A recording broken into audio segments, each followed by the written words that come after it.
As we thought about a college football season months ago, who would have ever thought that we would be talking about coaches' letters, parents organizing, or the term opting out? But here we are talking Ohio State football again this week, and not talking about necessarily any play on the field, but about everything else that could and hopefully will lead to actual football games in the fall at Ohio Stadium and across the Big Ten. We talk Ohio State football here each and every week, courtesy from top to bottom. We've got Kevin Noon from Buckeye Grove on Rivals, Tony Gerdeman from Buckeye Scoop, and also Steve Hellwagon, of course, senior Big Ten writer at 247 Sports Bucknuts. And yes, it is my fault. Blame me that we are a few minutes late. Guys, how you doing today? Doing well. Doing good. All right. Ryan Day needed to eloquently state where he stands. I don't think it's certainly any surprise to anyone who read his letter that was presented on Twitter, where he stands on all of this. He has been firm and has been fairly reserved to a certain extent, and done it in a professional way, but has been adamant about football should be played. And Kevin, we'll start with you in regards to how you break down the letter. So I've got it. He definitely made a plea at the beginning to say communication has not been what it should be. He then said, we still have an opportunity to make this right. Then he basically said, hey, I'm proud of everybody involved, both at the Big Ten level and at the university level in regards to the medical, the safety, and the guidelines in play. We have so many questions have yet to be answered. And flat out, bottom line, why can't we play? Yeah, that about covers it. Communication has been poor on this whole situation.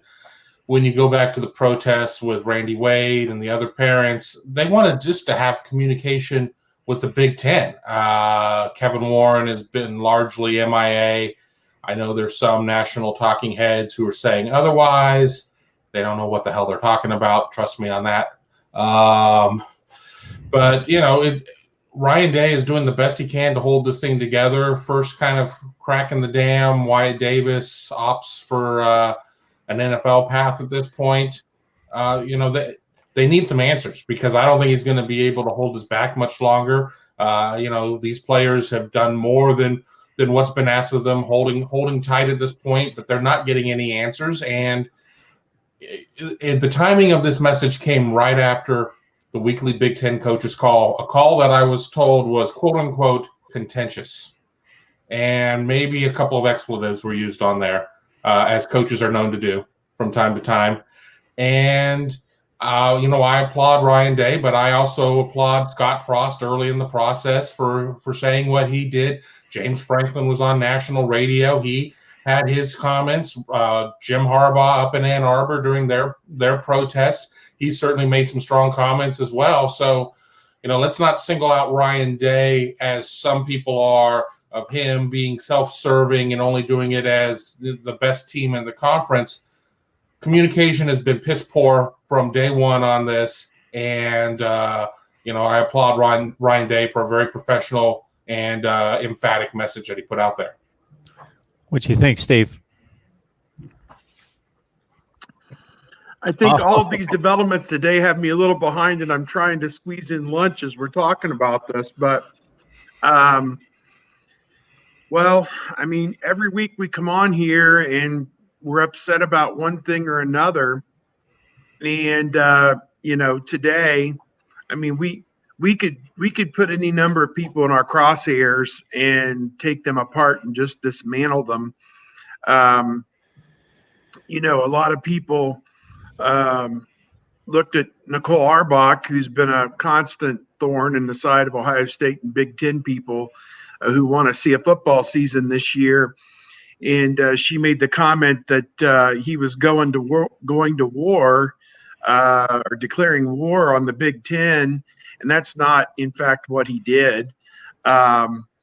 James Franklin made a very similar comment prior to Ryan Day. When I heard Ryan Day was making a comment, I was kind of like, well, James Franklin has been heard on this. So now Ryan Day, as the next closest contemporary in the Big Ten, really you could say they're right now the top two head coaches in the Big Ten, with no apologies to Jim Harbaugh. And Ryan Day had to come back with something himself, and people kind of ignored what Franklin said, which almost word for word was similar to what Day said. And then when Day said it, it became a national incident. And you're just like, what the hell? You know, one day after another, after another, after another. And I mean, where is fair comment in this whole situation? I mean, you know, any argument anybody wants to use for why the Big Ten shouldn't play, that person then needs to turn around and use it directly against the American, the Big 12, the ACC, and the SEC, and decry them for wanting to play and actually playing. And in this footprint, West Virginia's going to have a game. Louisville's going to have a game against Western Kentucky. Notre Dame is hosting a game against Duke with fans. Some of these places are going to have 15 or 20,000 people in the stands within 200 miles of Ohio Stadium. And Ohio State can't play?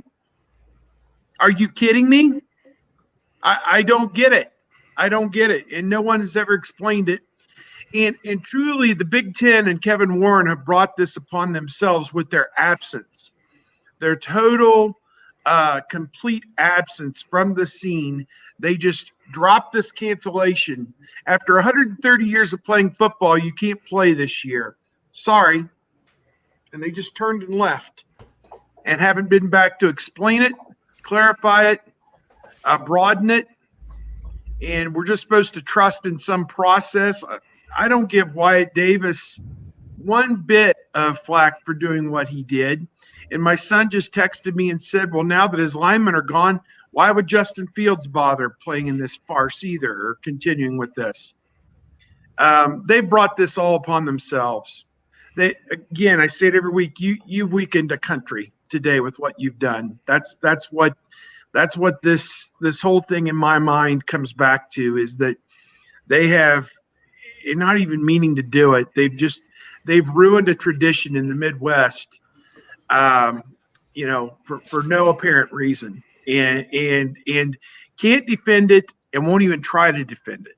And so I could go on for the entire hour, but Tony, your fans are I'm sure are clamoring for your 2 cents on this. And I know when we give the baton to Tony, I know he is going to put a perspective and a shine on this whole situation that I've never even considered, but is just, it'll be amazing to hear, because the developments of this week alone have been so extraordinary that I'm sure you've got something ready to go, and I'm all ears.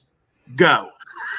Well, I think you guys, of course, are approaching it from the wrong angle.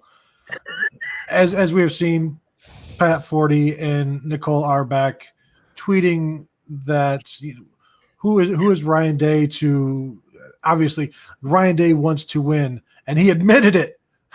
We caught him. He admitted that he wants to win a championship in an era and a situation right now where football is completely impossible. Right? It's not happening anywhere. You can't play football, and he wants to go out there and play football and also win. A football coach wants to go and win. That's beyond the pale.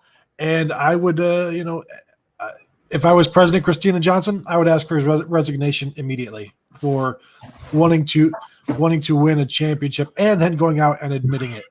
Of course, and then my favorite part is anybody criticizing him for wanting to win will also be calling for his job in 2 years if he's not winning. So let's balance these things. And also, while you're criticizing Ryan Day for wanting to play football, you're also live tweeting actual football going on and probably throwing in some exclamation points as well because of the excitement of college football. So which is it? Is it bad or is it good? It can't be both. I'm okay. If you want to say it's bad, stay on that course. I saw Christine Brennan write something up today about she can't watch college football. Fine, stay on that course. But don't give me Ohio State is bad for wanting to play and everybody else in the Big Ten should kowtow to them. And then also, let's talk about Notre Dame's title chances. You can't do both. You can't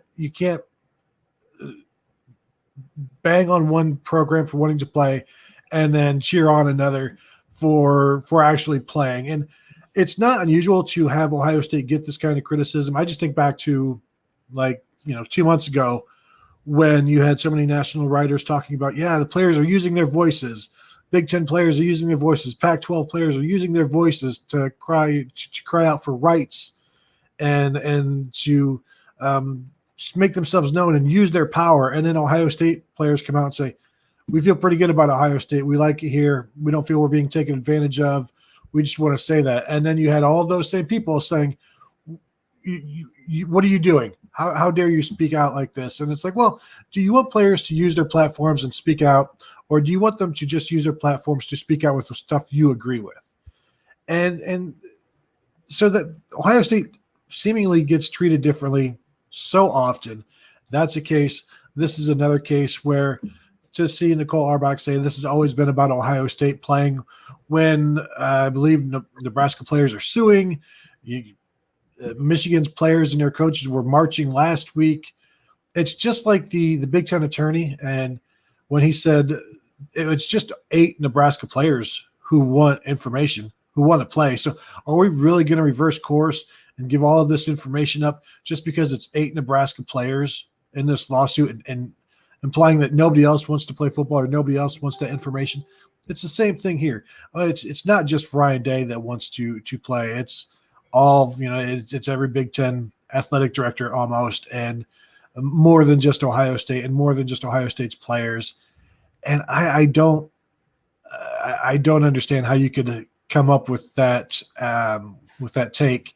And then when you get roundly criticized for it, what did you think was going to happen?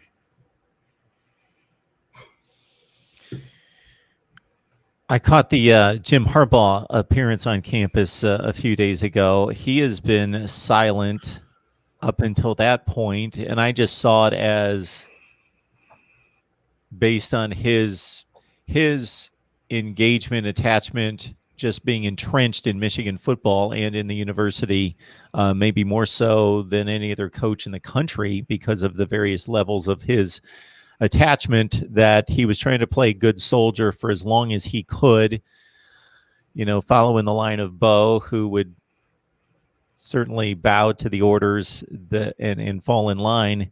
But he could only take it so long and then said, okay, I've given you every opportunity to reverse course. Now I've got to get out there. And as Urban Meyer made a statement several weeks ago about where he believes a coach's loyalties should lie first and foremost to the players, that you don't work so much for the university as you work for the players. And it appears as though Jim Harbaugh finally had enough. I don't know if there's anything else that's been stated by the coaches that you either see lining up, which is most of it, but that you see a different slant from a James Franklin or Scott Frost or Jim Harbaugh, those being the 3 prominent ones that have been vocal, as well as Ryan Day. I want to jump in real quick because part of the disconnect up at Michigan is that Jim Harbaugh can't get his calls or texts answered by the president up there, Dr. Mark Schlitzel, whatever. And that's creating a bit of frustration too. Yet we have the Dan Wolkins of the world who are telling us that there's just this inaccurate narrative out there that Warren et al. Have not been communicating the situation. And if you take this at face value, there have been plenty of reports out there that not only is the Michigan president, has he been a hard no, he's been out trying to recruit others who've been on the fence to bring them into the no camp as well. So I'm surprised it took Jim Harbaugh as long as it did for him to finally come out and make the statement and show up at the rally up there at the big house or wherever it was up there in Ann Arbor and go against what, was coming out of university brass at that point. So, so you have that type of situation. In NJ.com yesterday, you had the Rutgers president who said that he wasn't going to let cheap politics get in the way of changing his vote, and then immediately got involved in cheap politics by grandstanding and making his statement. You're Rutgers, for Christ's sake. Shut up. Shut up. You don't even have a full share of Big Ten money. You're just lucky to be here. I mean, it's like the scene from Top Gun where the guy tells Goose, and you're just lucky to be here, a-hole. I mean, I don't want to live in a world where Rutgers has an equal vote to anybody about anything. Shut the hell up. On Rutgers, speaking of New Jersey, I found myself on YouTube watching a lot of old Sopranos episodes. And one of them that stands out to me is Johnny Sack is having the problem with Carmine Jr. over who's going to take over New York. And Tony is driving with Chrissy to the sit down. And he tells Chris under no uncertain terms he's not supposed to open his mouth. So they get to the sit down, and Johnny is just completely off the rails. And Chrissy says, well, why don't you offer Carmine this, and he'll give you a percentage of this on the back end. And Johnny got that cigarette in his mouth. He turns, he looks at Chris, and he says, didn't we used to just leave you sitting in the car? I think maybe that's where you ought to be, sitting in the car. Let the grown-ups speak. And that's how I feel about Rutgers. I would like Steve to repeat that. That was so good. I'll just sit here and listen to it again. I'm on a real Johnny Sack downhill run. And and then, of course, it goes into Phil Leotardo after that. Well, Phil gets his. Kevin knows full well. Anytime something comes up that's a recurring issue, my comment is, again, with the vitamins. When Terrell Pryor showed up at the facility with a new sports car after all the stuff had come up, you could just see that Ben Jay, the one assistant athletic director, and the other guys, again with the sports cars, like Tony was holding Phil up for the money with the vitamin truck that they had stolen. And Phil would say to Tony, when he'd bring up the money that's missing, again with the vitamins. When TP shows up with the new sports car, it's again with the sports cars. And I don't think Greg Schiano is super interested in playing this year necessarily either. He'd like a free year to build his program. Same with Mel Tucker at Michigan State, where you don't lose any games this year. You can do what you want. You can build. You can make your cuts. You can improve some guys. It's easier to recruit when there are no losses to talk about, I guess. And then I think the Rutgers president has been on the job for like a month or so, and so they have – not only does Rutgers have a full share, the president who's been on the job since like August has as much say as anybody else. And we all know that Rutgers was a mistake, and now now Jim Delaney's chickens have come home to roost, and poor Kevin Warren has to – embattled Big Ten Commissioner Kevin Warren now has to deal with it, as we've decided that it's – embattled Commissioner Kevin Warren from now on. The embattled Kevin Warren. But of course, he's not been innocent in any of this. And I went back the other day and looked at his introductory press conference where he said, he doesn't want to tear down what Jim Delaney has built, and he wants to be he plans on being a very good listener. And thinking with both of those statements, are you sure? Because it sure seems like you're doing the opposite of the things you said you weren't going to do. And now if there is no season, he's completely torn down what Jim Delaney had built, and has also proven that he may be a good listener. He's not a good communicator. I'll throw in Jeff Snook, who's been all over this instance like he was with the Urban Meyer, Zach Smith, Tom Herman debacle from years ago. He made a comment on one of his forums, maybe Facebook, that maybe six of these presidents are in their first year or year and a half on the job. And these are not Big Ten people who are immersed in the culture of the Big Ten. Christina Johnson, she went to, Stanford, I guess. And, Gene Smith went to Notre Dame, although he's from Cleveland, Ohio. And I'm not criticizing them. I'm just using them as examples. I have not looked up the background of all these people and where they went to college and where their hometown was or whatever. But I'm going to assume that most of them were not undergrads at a lot of the places that they're now the president. Jim Harbaugh is the head coach at Michigan, where he went to school. Beyond that, I know that Mel Tucker, I think, played for Barry Alvarez at Wisconsin, I think. I don't know. I mean, we don't have Big Ten people making Big Ten decisions, and that's a problem. And I know you can't live in 1975 with Woody and Bo and 3.3 yards in a cloud of dust sustaining you until the end of time. I understand that. But at the same time, what's made Ohio State so special, what made Michigan so special at one point, what's made Penn State special again, is this machinery, this football thing. Go back to The Sopranos with this thing that we've all been a part of for centuries, is what made all these schools. It's the backbone of all these schools for the most part, and they don't want to embrace it. They don't want to condone it or sanction it, and it's weird. I don't know to what level President Trump or the United States government has gotten involved with Kevin Warren and the Big Ten Conference about giving them testing or whatever mechanisms they need. Teddy Greenstein actually just came out with a very good column. I would commend everyone to check it out, just how Warren is basically on the hot seat now and needs to solve this, and his problem is he's got two distinct camps, a group that wants to play and a group that don't want to play, and he needs to come up with a solution to this issue sooner rather than later. His tenure could be very short as the commissioner of the Big Ten. And again, he's like George W. Bush. He was put in as the president in Bush's case, and then 9/11 happened. Coincidentally, we mentioned that on 9/11.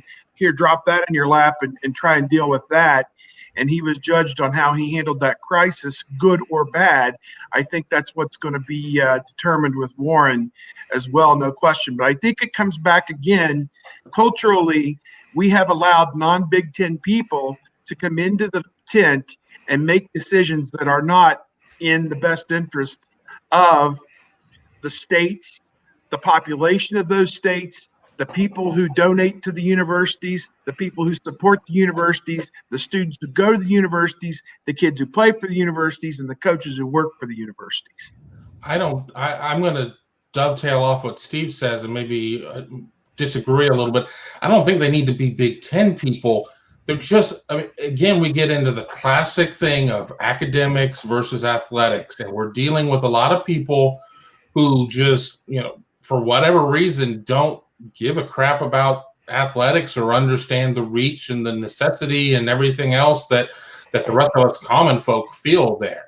So, Christina Johnson was a former collegiate athlete. I think she gets it a lot more than some of these other guys. Morton Shapiro at Northwestern was probably jammed in a locker by the athletes from age 2 to age 62. The truth is that we've got just have a situation of there's always going to be this disconnect. And if Steve's going to bring up The Sopranos, I'm going to bring up Revenge of the Nerds. And, you have the bonfire at the end. John Goodman is the coach, and he's ready to take matters into his own hands. And little Nerdlinger comes up, the president or the dean or whatever. I don't really remember that well. And finally stands up at that situation. The jocks and the nerds have never seen eye to eye, and that's a gross dumbing down of the situation. But it's true in the situation of where you have academic types, 6 of them apparently very early in their tenures, making decisions about things that they know little about and care less about at that point. I don't care if we're talking about this being the Big Ten or the Big 12 or the SEC or the ACC, maybe the Pac-12. The left coast is the left coast, and I can say that as a left coast native. They're in their own little world right now, but I don't think it's a Big Ten issue as much as it's a larger issue, and ultimately, I just think it's really accelerating the path to where we're going to either have to see some sort of disconnect of where 1A kind of football splits apart, or where we're going to see more of a G League situation happening in football. I think we're going to see it very much within our lifetime. Yeah, I think when we talk about the presidents maybe not understanding Big Ten culture, they were led by a commissioner who said he was surprised at the backlash for canceling Big Ten football. So during these meetings, these presidents may be like, "Are you sure we should do this? Or will it be okay if we do this?" And maybe Kevin Warren's like, "Yeah, why? Who's gonna react negatively?" And then of course, when everybody reacts negatively, he's like, "Whoa, I did not expect this." And maybe their other presidents were the same way. Although, we'll see if they've decided to change their votes. I doubt they have. Somebody mentioned President Trump. What say he maybe the testing is an issue. What if he's like, we'll have the SEC pay for the tests? We'll have Mexico pay for the tests. Kevin, what do you think? Build that wall. We talk Ohio State football and other things.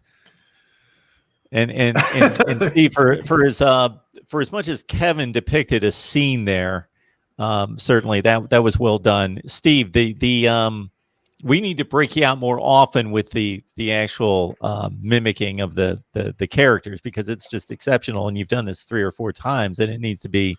We're gonna start giving you requests. I think we're gonna hand out requests.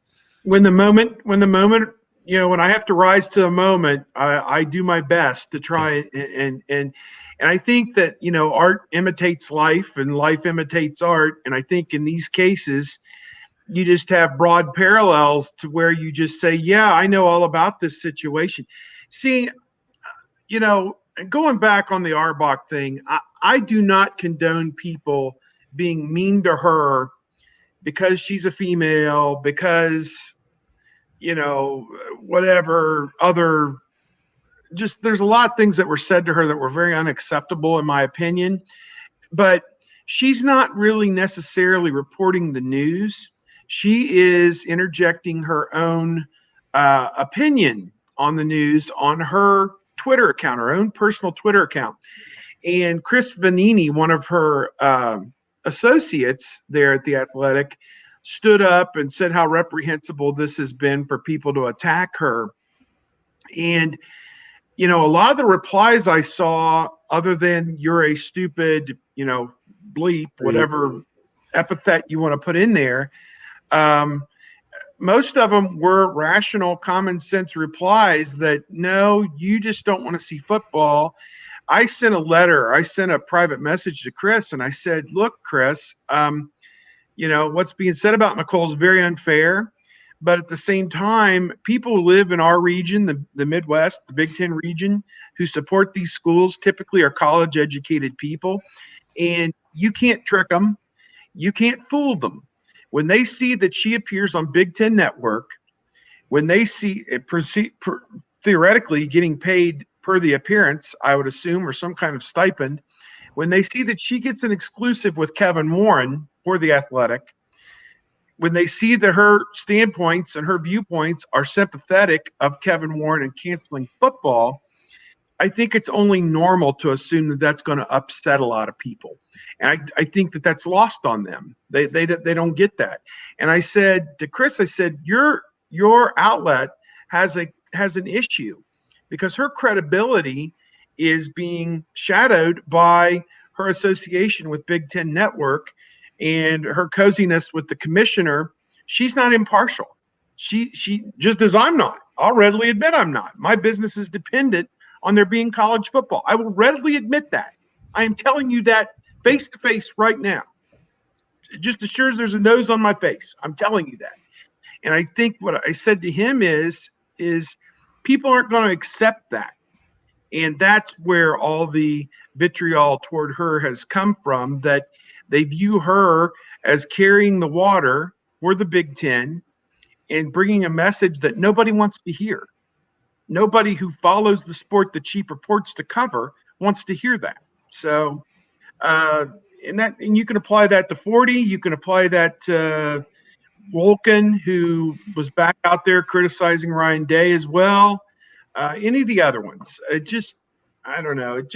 They're taking all the fun out of this. I don't know. It's weird. From the moment that the Big Ten first canceled the season, just a couple days after releasing the schedule, the revised schedule that they worked so hard to build, of course, people started to say, hey, teams need to defect, leave. Of course, Ohio State was at the top of the list for a number of reasons.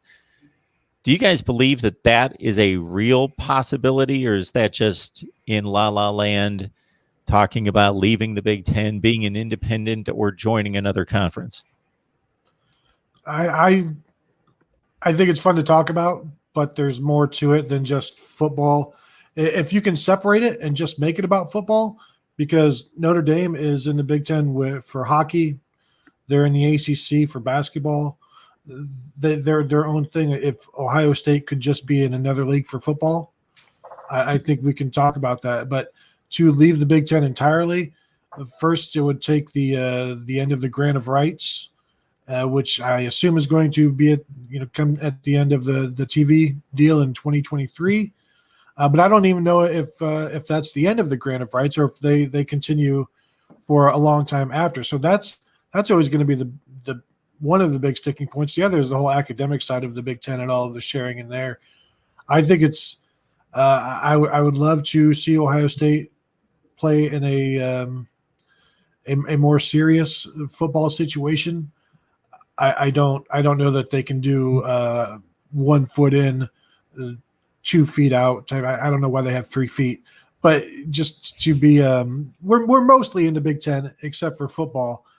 Other programs do it. Like Johns Hopkins is in the Big Ten for lacrosse, so it's certainly not unheard of to be in separate conferences for different things.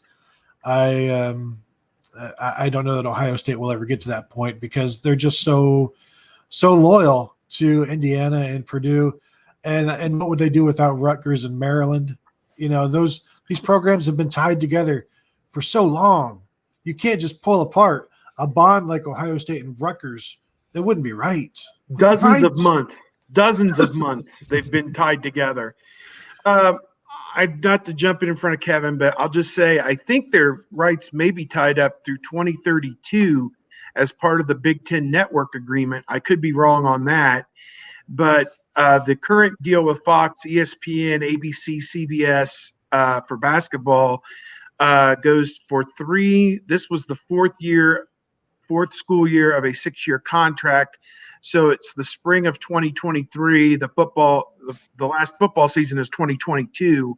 That would be 6 years. And Delaney did that deliberately, knowing that their rights would come back up for auction before any of the other major conferences who had signed much longer agreements. I know that the SEC is already shopping the Game of the Week CBS package, and CBS, I guess, has that at a real cheap rate on an old grandfather deal that they have, and they've gotten tremendous bang out of it. And I think they've already pulled themselves out of negotiation for it, and would even entertain a buyout by whoever takes those rights over to take over that spot, although they're making all kinds of money off of those. Be a 12 or 14 game package on SEC on CBS for the season. But there are a lot of factors involved with this. You would have to think there's some kind of exit fee, probably around $100 million, probably to get out from underneath of this thing. You also have your equity in the Big Ten Network, which Fox may look at it and say, okay, if this conference is going to dissolve, we're just going to roll this thing into, and the name I came up with it, since there's already an American Athletic Conference, we'll just call it the National Athletic Conference. It'd be the NAC, the NAC. I can't think of anything else. And in a perfect world, you'd have Penn State, Michigan, Ohio State, Iowa, Nebraska, those 5 is kind of your backbone. Try and recruit Notre Dame, try and recruit Texas, try and recruit Oklahoma, let Notre Dame and Texas keep their outside gigs, seriously, and negotiate something with Fox or ESPN or whoever. I said this on the show a few weeks ago. They're getting $55 million right now, split among 14 schools. You give me a powerhouse 9 or 10 school league, and we can command roughly the same amount of money overall in a given year, I can give each of those schools upwards of $90 to $100 million to be a part of something that's real and tangible and enduring over the next 50 years of college athletics, as opposed to this freaking relic that they are a part of right now.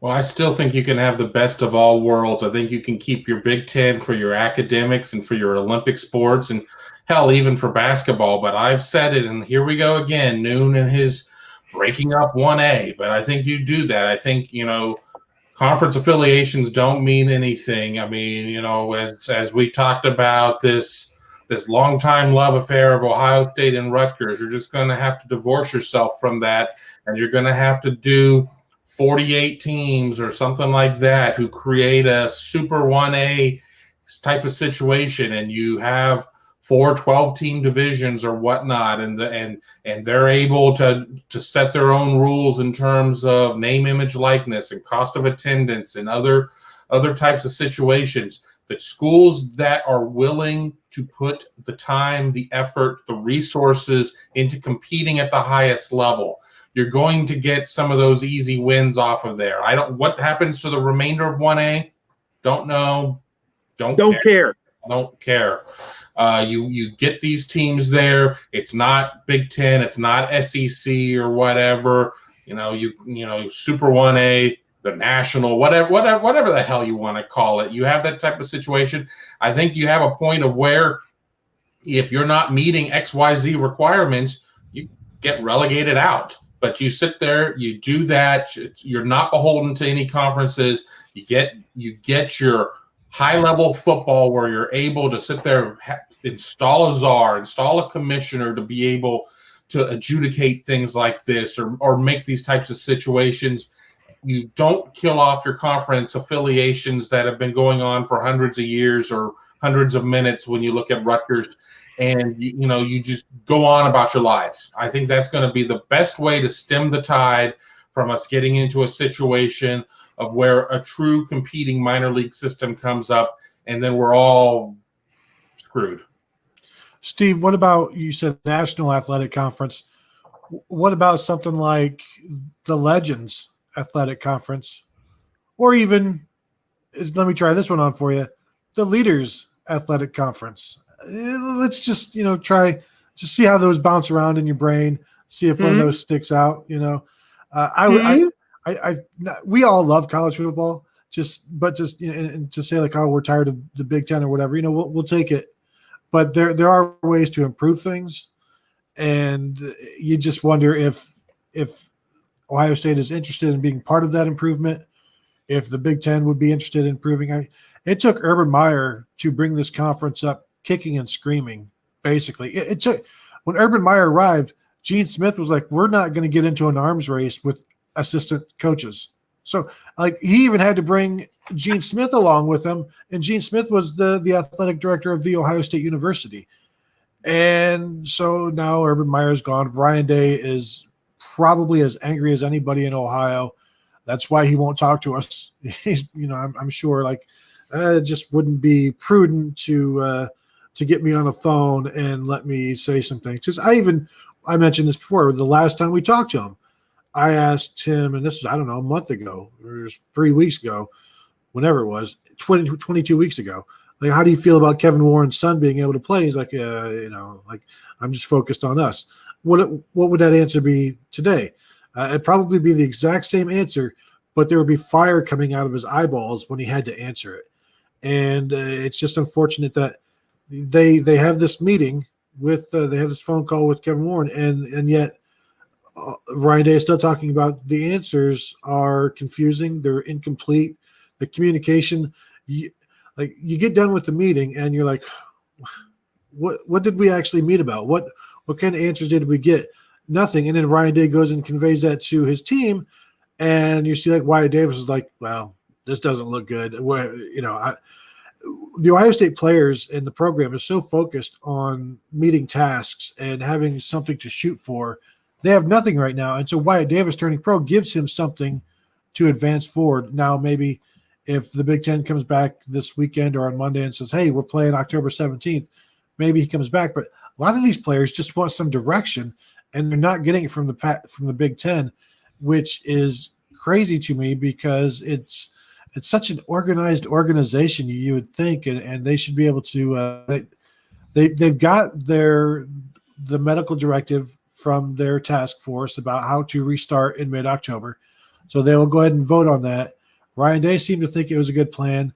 We know other programs won't, and once they vote no on that, then I guess the floodgates are loose on who's going to be leaving next for the Buckeyes. And you probably play some bingo and have some bingo cards with jersey numbers on them and see who wins. I'm still optimistic that October happens. I've really talked to a lot of people. I know we all talked about October 10th kind of being the date. Cross that one off. There's just no way that's going to happen. But I think October 17th, October 24th, what the makeup of the season would be in order to align yourself to the other conferences. Are you going to be able to get an 8+1 in, being eight games in a championship game? Are you going to do just 8 games? Do you do 7+1? It would be a lot harder to be able to get through the college football playoff bylaws or whatever with 7 games. But since a lot of other conferences are playing 10 or 11, we're already the wheels have already kind of come off of the Sooner schooner. And that's kind of where we stand there. But I'm hearing from multiple people that don't sell on October. Don't look at the Wyatt Davis departure as a death knell, that November is the best that the conference is going to be able to do.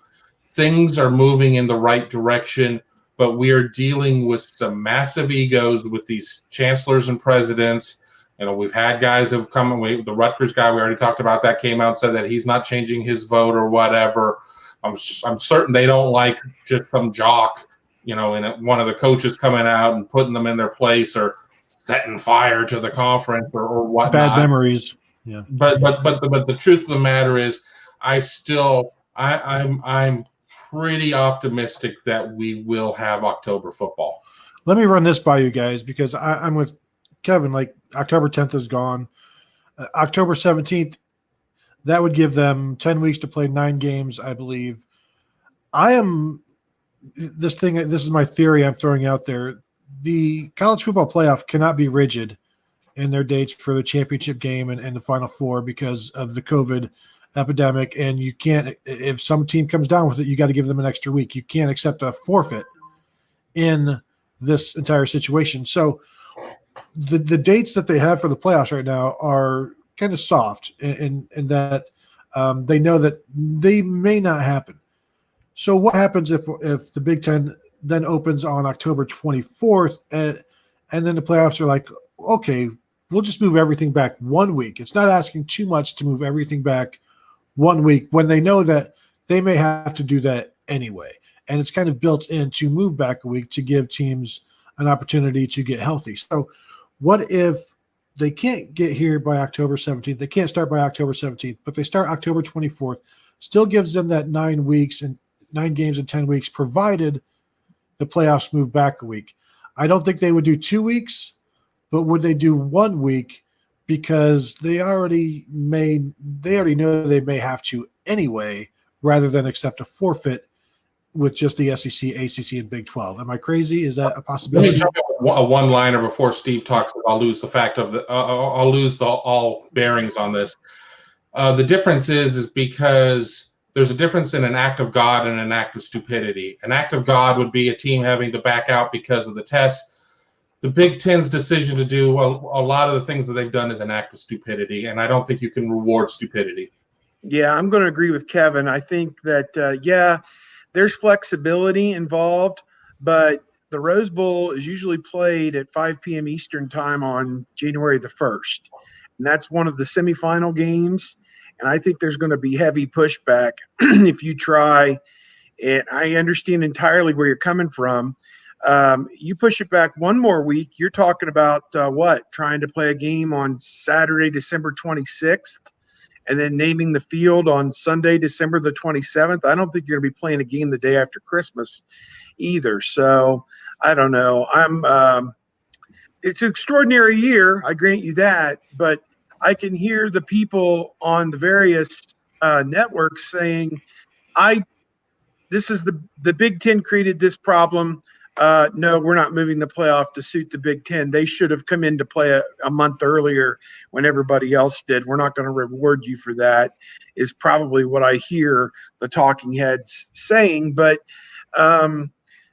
it is a strange year. It is an extraordinary year.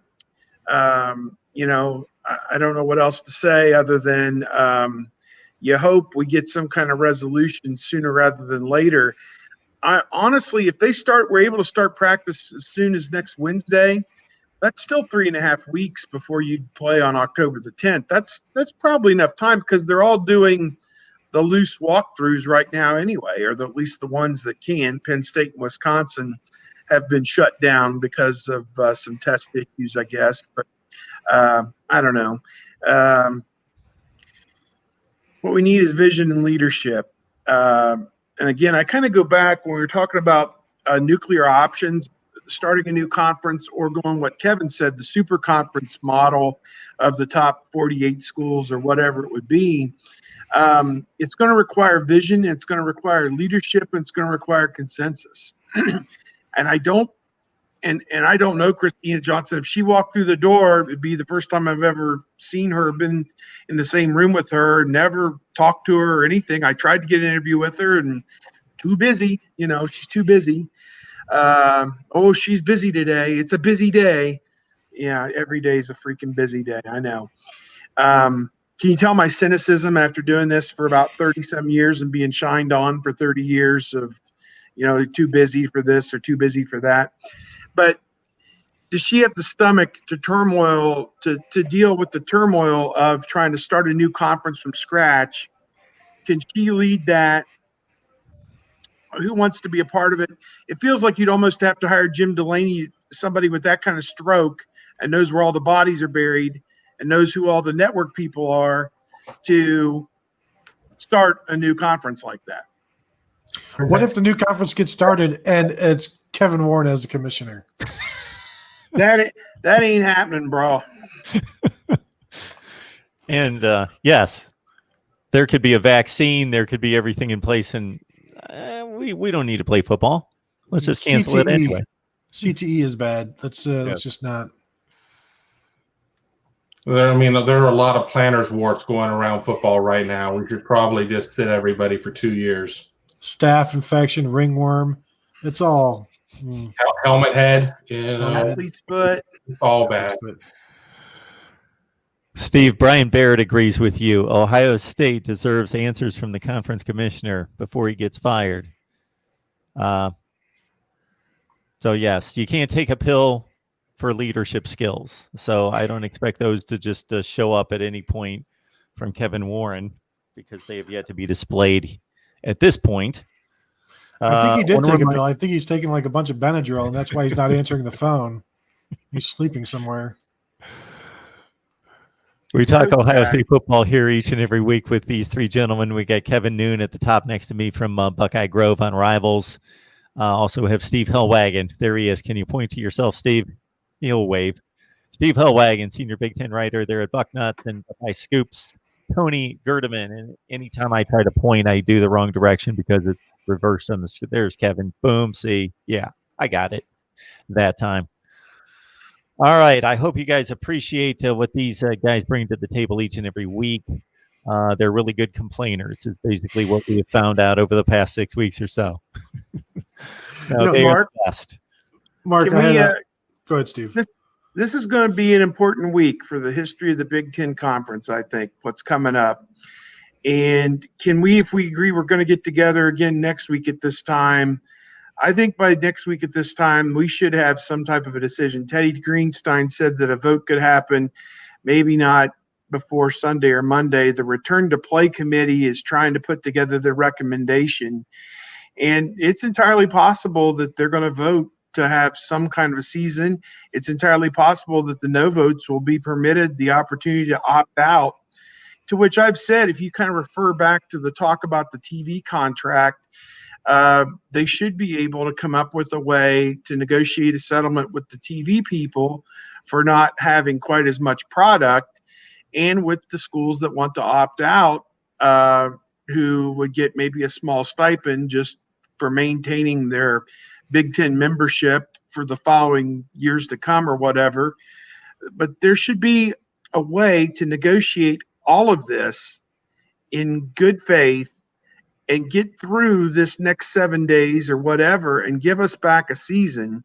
Maybe it's interesting to see what each of us think could happen, when it'll happen. Maybe take note of that and come back next week and see what we got right and what we got wrong. But I don't know, just a thought.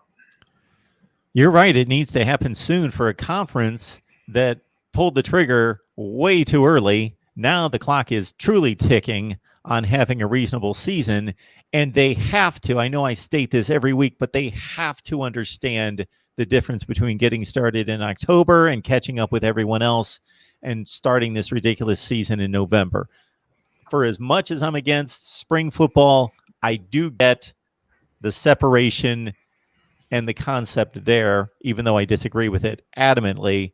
But the stupidity of playing football, a football season that starts in November when everybody else is playing for a championship starting in September or October, they have to understand. If we're talking about it, and it's very simple to look at a calendar, and if anybody can add to the numbers of, like, let's say 8 or 10 or 12, you can figure out a football schedule in about 45 seconds.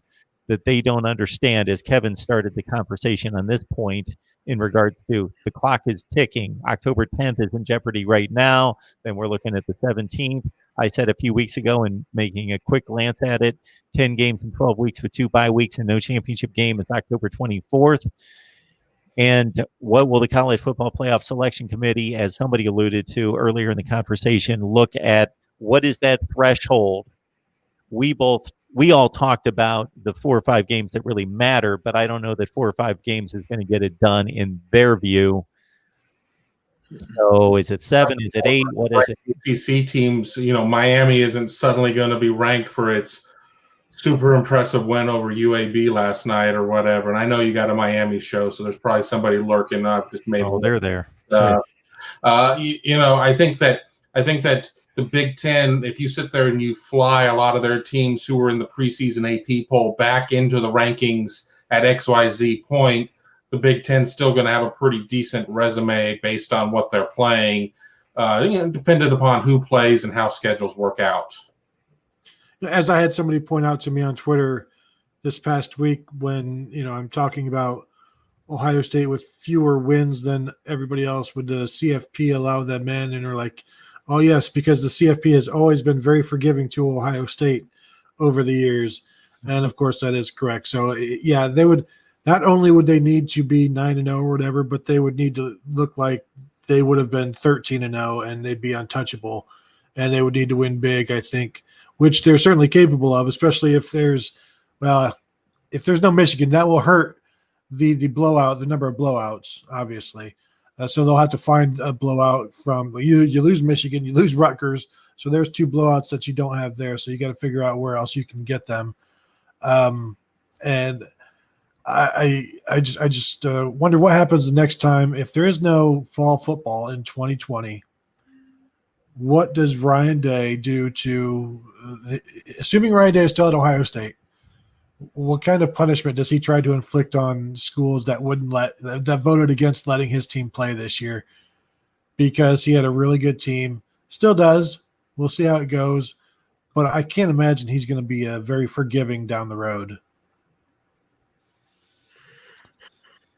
All right. I want to acknowledge again, Brian Baird. Thank you so much for the super chat contribution, and I hope he is the lead for others. The time is running out today, but certainly keep in mind, and I will be touting this a little bit more fervently in the future. But the super chat banner was up there a number of times.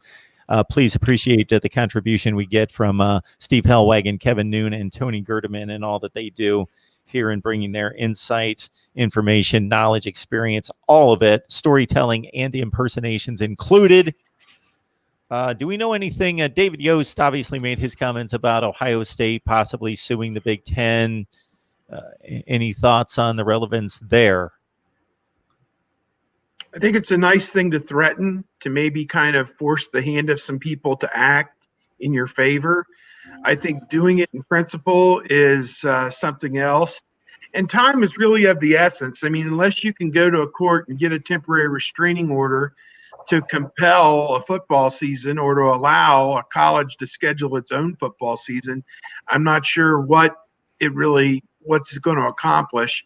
Maybe monetary damages. I mean, what is Ohio State really out? They're all out the gate receipt. That's nobody's fault.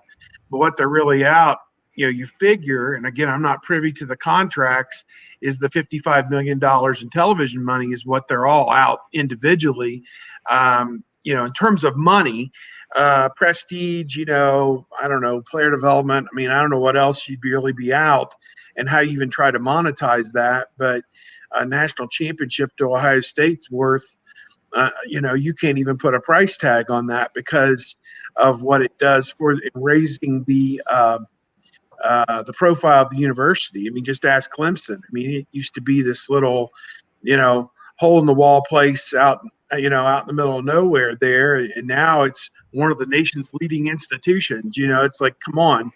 It's all just because football has kind of helped make it a little bit more relevant. So, and Ohio State doesn't need that, obviously, but, it helps to certainly to future athletes, future students, that you're at a university where big things can happen. And I think that's kind of, shown, but I don't envision a lawsuit because, what are you suing? You're suing a collective that you're part of. And those are kind of hard to do and not sure what the bylaws really allow in that regard either. So, that's one of the things. It's a private entity, but it's comprised of one private school and 13 public schools. And Dave Yost was kind of scratching his head about not even having the bylaws. And I'm like, well, shouldn't you be able to call over to Ohio State's legal department and get that? Aren't you all under the employment of the state of Ohio? Shouldn't that be something that you could get your hands on readily? And, I guess it's nebulous at this point what is and what isn't part of the public domain. But I think that to say that they would want to sue, the Nebraska student athletes have gotten their hands on some interesting stuff. I think Freedom of Information Act requests have gone unreplied to. I think Tom Mars, the attorney, did one to all the schools, and we did one to Ohio State, and none of us have heard a thing yet. So getting to first base on finding who did what to who and why, we don't know yet. But again, you talk about legal action and getting the courts involved. Time is kind of the essence, and that kind of runs counter to the legal system, which moves about the speed of a glacier. So, I'm not sure what would really be accomplished that way, other than the threat of airing some dirty laundry that Kevin Warren and the Big Ten don't want out there. You mentioned Tom Mars and the bylaws. He tweeted out the other day that he was looking at the bylaws. He found them on Google, and then the next day the Big Ten removed them. And so then he had to FOIA them, the Freedom of Information Act, and they sent them to him highly redacted. So something that they had available for everybody, they then took down and redacted most of. So it's like, well, what are we hiding here? And I'm not accusing the Big Ten. They've always they sent the redacted version to the Nebraska kids, is what I thought. Well, and if they did that, the judge in the Nebraska case can look at them and say, no, bro, I need the full on. Correct. I'll decide what's redacted in my court. Just send it to me. But it's more feet dragging. It's like, let's just do this, and then it'll cause another couple of days delay. Trying to play out the clock.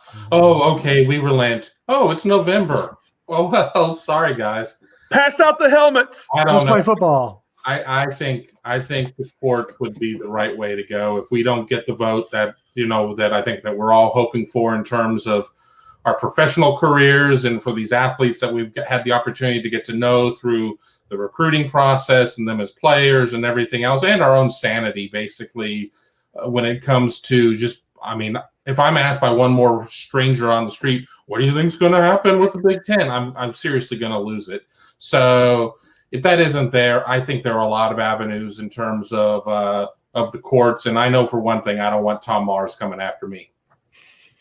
Kevin, if you don't lose it on that point, you may lose it on this one. Anthony letting us know that there's something that we critically missed here. Is it hypocritical for the Big Ten commissioner to shut down the league and then obviously have his son play in the SEC? Don't think, have we covered that? Is that A little bit. Yeah, I think it's been discussed. I don't think we had thought of that. maybe in So. passing, we talked about it one time. It is a little bit of a juxtaposition, or what is the word for that? It begins with an H. It's a long word. Hypocritical? No. Hella hypocritical. Yeah. Hella hypocritical. I'm looking for the word beyond hypocritical that is hypocritical times 100. Hyper hypocritical. Very, very hypocritical. I mean, Powers, this son's name is Powers. Powers Warren is over the age of 21 and really can make his own decisions, but it reeks of being inauthentic. Well, and he is old enough to make his own decision, and yet Kevin Warren, when he talked to the Big Ten Network on the 11th or whatever, said it would be a family decision. So, like, well, if you're gonna put yourself in there rather than saying, well, it's not my decision. He's an adult. He said it was going to be something they talk about as a family, and that was, of course, what every other Ohio State parent. That's what every Ohio State parent wants. They want the same thing that Kevin Warren's son had, just the opportunity to talk it over as a family and then decide whatever they feel is best. When they have the family discussion, do they have to sit in front of the wall of Kevin Warren, or do they have another wall of all the family accolades or whatever? No room for family accolades, only Kevin accolades. You know the rules. Steve brings up a good point right here. We'll put it on the fridge with a magnet. The Kevin wall. Well, that is where Mississippi State diploma should go, is like on the fridge, maybe below, like not even on the freezer section, like lower on the fridge, I guess, right? Helen Clay Hall. I know. Man, I've got my Bulldog colors on today too. Yeah. Clanger, clanger, clanger. Uh-huh. I was there for 6 to 7 years. Not in school, no. Covering the SEC, yes.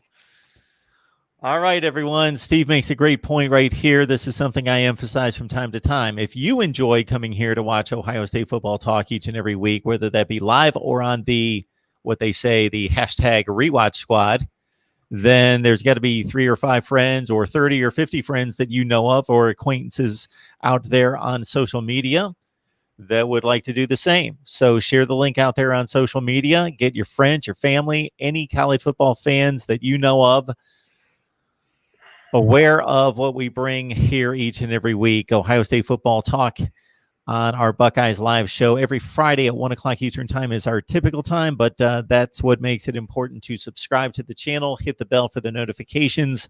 And I would like to tee up each one of our panel here on where you can find them, because you know what? I was on YouTube just last night and I came across something called Buckeyes Scoop on YouTube. And I was like, met with Tony in front of a green screen breaking things down for us. So we'll start with you, Tony. There is the green screen.